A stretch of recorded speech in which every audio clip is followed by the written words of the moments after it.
മണൽ വീശുന്ന ആ അസ്തമയത്തിൽ ഒരു മനുഷ്യൻ നിന്നു. കണ്ണുകളിൽ കത്തുന്ന തീയും ഹൃദയത്തിൽ മറിഞ്ഞു കടക്കുന്ന ആ സമാധാനവും. അവൻ പറഞ്ഞാൽ മതി മുഴുവൻ മരുഭൂമിയും അവന്റെ വാക്കുകൾ അനുസരിക്കും. അവനാണ് ഗാര.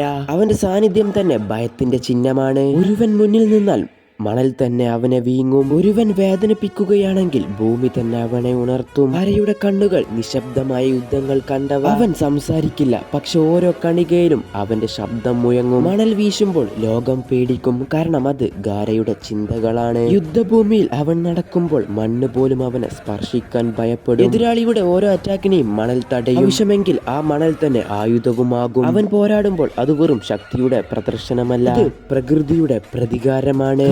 ഒരു വാക്കും പറയാതെ ലോകത്തിനെ പഠിപ്പിച്ചു. ശാന്തതയിലാണ് യഥാർത്ഥ ഭയം ഒളിഞ്ഞിരിക്കുന്നത്. അവൻ ഇഡൻ സാൻഡിന്റെ കാസിക്കാകയാണ്, പക്ഷെ ആ പദവിക്ക് പിന്നിൽ അവന്റെ മനസ്സാണ് പ്രധാനമായത്. മണലിനെ പോലെ ശാന്തം, പക്ഷെ അത്രയും അപകടകരവും. അവൻ തന്റെ ജനങ്ങൾക്കായി ജീവിക്കുന്നു, അവരുടെ ഭാവിയെ സംരക്ഷിക്കാൻ സ്വന്തം ആത്മാവിനെ പോലും സമർപ്പിച്ചു. അവനൊരു മനുഷ്യനല്ല, അവനൊരു കൊടുങ്കാറ്റാണ്.